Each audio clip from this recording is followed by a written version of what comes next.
Ako po si Trixie Cruz Angeles, dating kalihim ng press. Yes! Nandito ako para makibaka sa inyo. Oh!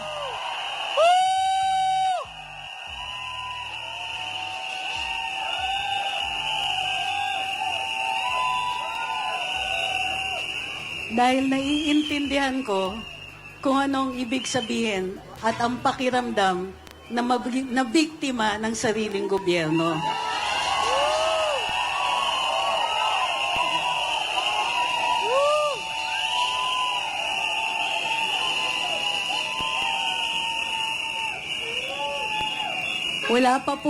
Hindi pa po nakakadalawang buwan, tinanggal po ako sa trabaho.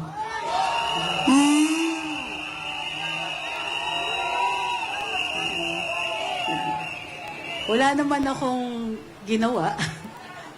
Wala rin naman po akong kasalanan direkta. Pero mas ninais ko na rin umalis kesa mapagbantaan pang mawalan ng trabaho ang higit 100 mga empleyado dun sa pinapasukan ko.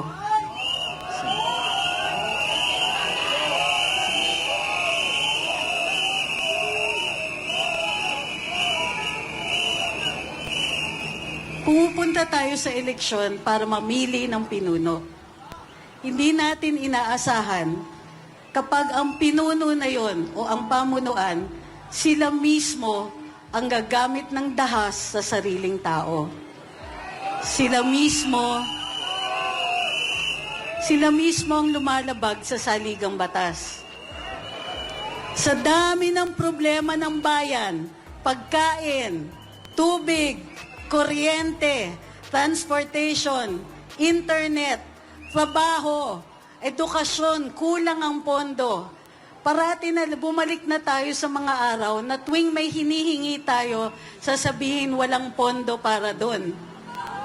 Pero may pondo para doon sa kaduda-dudang 500 billion na ayuda. Mga kurap kayo!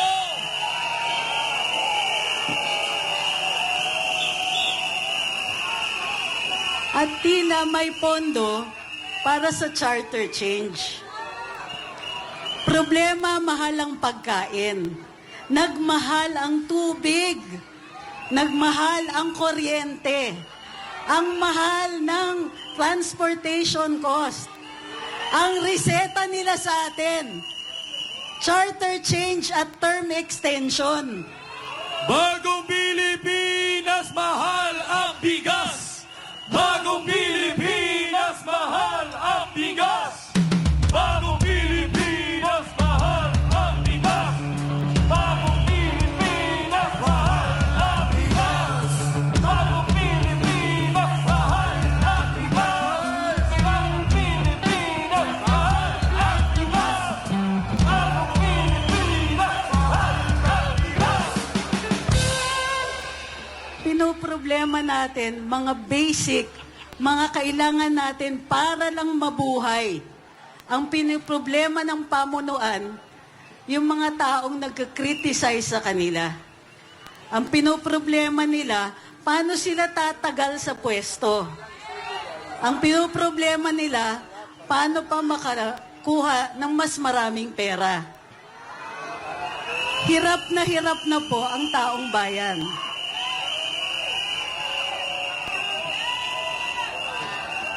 Pati mga taong simpleng mamamahayag, kailangan tanggalan ng trabaho. Kaya alam ko ang maging biktima. Alam ko, yung tao na nagtatrabaho lang kayo ng maayos, ginagawa lang yung dapat ninyong ginagawa at dati nang ginagawa, pero dahil takot ang pamunuan sa inyo, kailangan tanggalan kayo ng trabaho at tanggalan ng boses. Justisya! Justisya! Justisya! Justisya! Justisya! Justisya! Justisya! Justisya! Justisya! Pinagagalak ko po, makita ko yun lahat ngayon. Hindi lang dahil buhay na buhay ang demokrasya, pero dahil panahon na kung tinatanggalan tayo ng boses, titindigan natin ang ating karapatan. Laban kasama ang bayan! Laban kasama ang bayan! Laban kasama ang bayan! Laban kasama ang bayan! Laban kasama ang bayan! Laban kasama ang bayan! Laban kasama ang bayan! Laban kasama ang bayan! Sa wala pang 2 taon ng administrasyon, maaga pa lang nakalimutan na lahat ng pangako. Hindi ba yung pagkain, pangako yun? Hindi ba yung murang bigas, pangako yun? Hindi ba sinabi aayusin, kuryente, tubig, internet? Di ba pinangako lahat yon? Nasa na yung pangako? Sino galing? Sino galing? Sino galing? Sino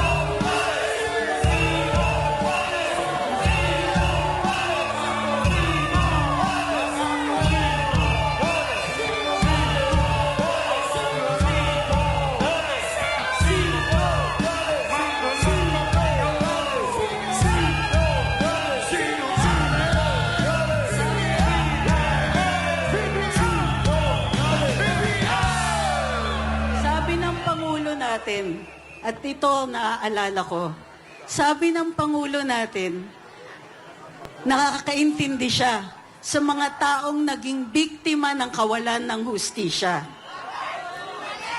Yung dating biktima, nang bibiktima na ngayon.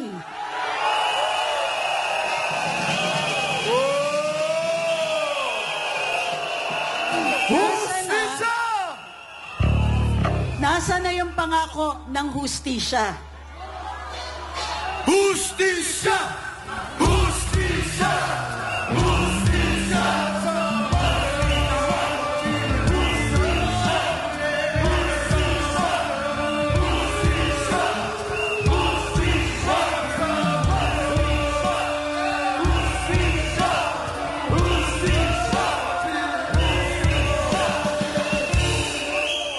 Sana konti man lang compassion, konti man lang simpatiya, marami sa atin naghihirap.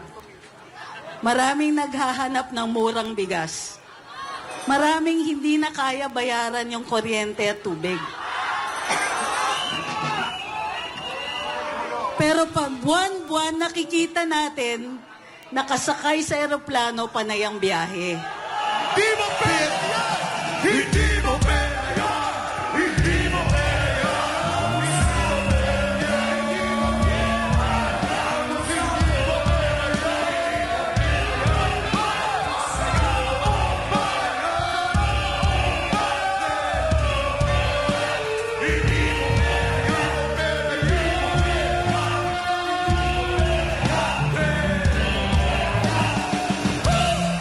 Alam niyo yung mas masakit?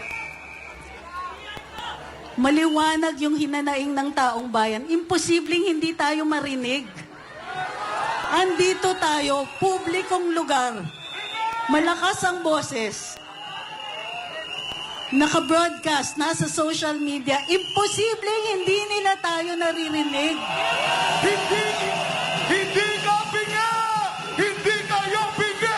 Hindi kayo pinga! Hindi kayo pinga! Hindi kayo pinga!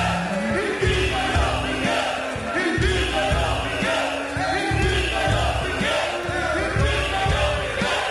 Hindi kayo Ang pinakadasal ko ngayon, sana yung dating biktima, maalala niya kung paano maging biktima. Maalala niya kung paano mag-alala kung anong kinabukasan niya. Mag-alala kung makukulong ba sila. Di ba may panahon na umabot sila sa ganon? Ngayon sila na nambibiktima. Ang Kaya bayan, hindi magagapi.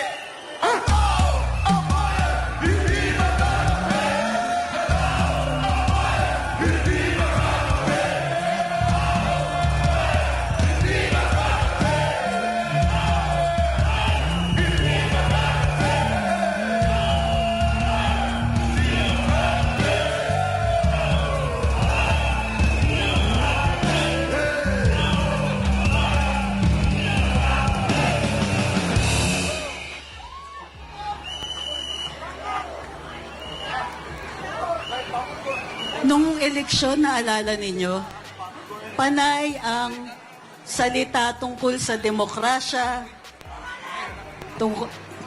tama, tungkol sa karapatan, tungkol sa pagbabangon. Sana hindi tayo kinakalimutan. Sila lang yung bumangon eh. Walang utang na loob! Walang utang na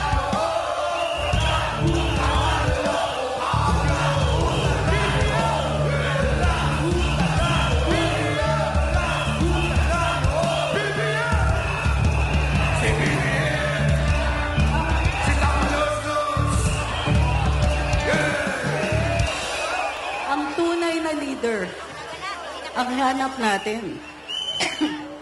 Ang tunay na pamumuno, nakikita niya yung daan. Nakikita niya kung saan tayo papunta at isasama tayong lahat. Tama! Eh, nang iiwan sila. Abu! Boo! Ngayon ang panahon, ngayon po yung panahon na lahat tayo magsama-sama, makiisa. Kaya kinagagalak ko po na nakikita kayo ngayon. May kasama pala ako. Laban! Kasama ang bayan! Laban! Kasama ang bayan!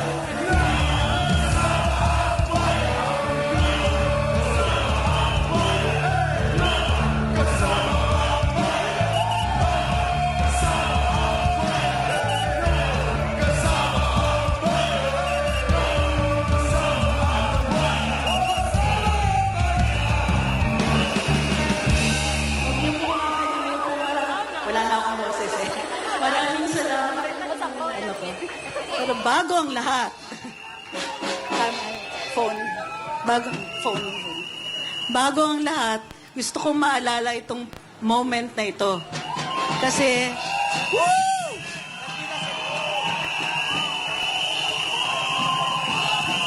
Laban! Kasama ang bayan! Laban! Kasama ang bayan! Laban! Kasama ang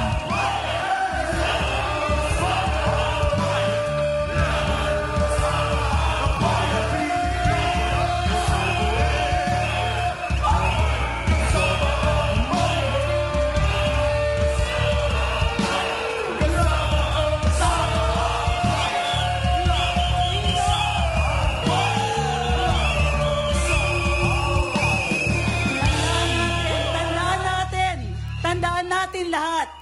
Dito ang simula ng pagbabago. Ituloy ang pagbabago! Magkakasama